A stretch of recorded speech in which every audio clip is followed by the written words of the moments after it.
श्री विष्णु। आज हम श्रीमद् सुख सागर के चौथे अध्याय का वर्णन करेंगे, जिसमें व्यास जी के द्वारा वेद के 4 भाग कर महाभारत और 17 पुराण बनाया गया।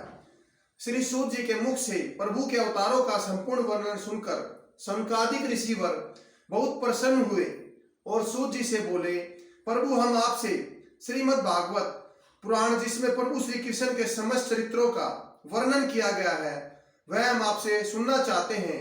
परंतु सर्वप्रथम हमें यह बतलाइए कि मुनि सुखदेव जी ने महाराजा परीक्षित को यह कथा किस लिए तथा किस समय सुनाई थी। और कहा जाता है, एक स्थान पर थोड़ी देर रुकने वाले, सदा हरिनाम का जाप करते हुए विचरण करने वाले नारद मुनि ने एक स्थान पर रुककर कैसे यह कथा सुनी और राजा परीक्षित ने उन्हें कैसे पहचाना। सौनकादिक ऋषिवरों की बात सुनकर श्री सूत जी बोले, हमारे परम गुरु श्री वेद व्यास जी ने पराशर ऋषि के यहाँ सत्यवती से इसलिए अवतार धारण किया कि सतयुग में मनुष्य की आयु 1,00,000 वर्ष एवं त्रेता में 10,000 वर्ष और द्वापर में 1,000 वर्ष की होती थी और अधिकतर मनुष्य अपनी पूरी आयु जीते थे।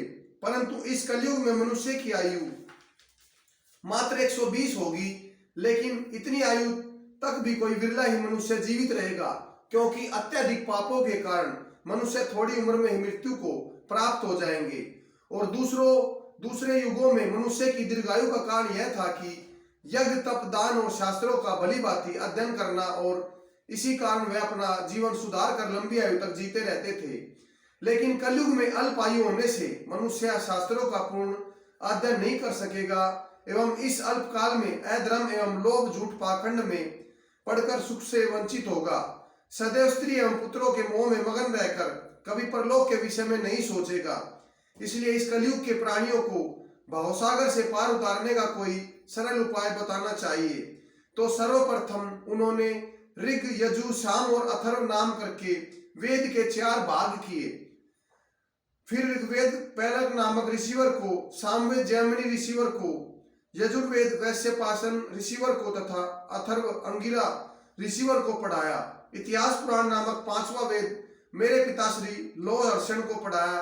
इसके पश्चात उन ऋषिवरों ने अपने शिष्य को, शिष्यों को जो वेदों के भाग पढ़ाते गए, उन नामों से वेदों की उतनी ही शाखा शुरू हो गई।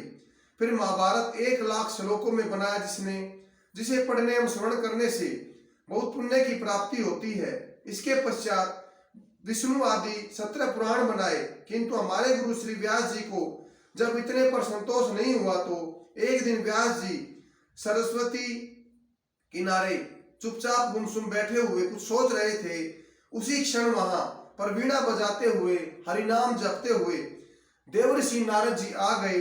श्री व्यास जी ने अपने पास देवर्षि नारद जी को आया देखकर उनको प्रणाम किया और सम्मान सहित अपने समीप उचित आसन पर बैठने को कहा। आज के चौथे अध्याय का यहीं समापन करते हैं। कल आपकी सेवा में उपस्थित होंगे।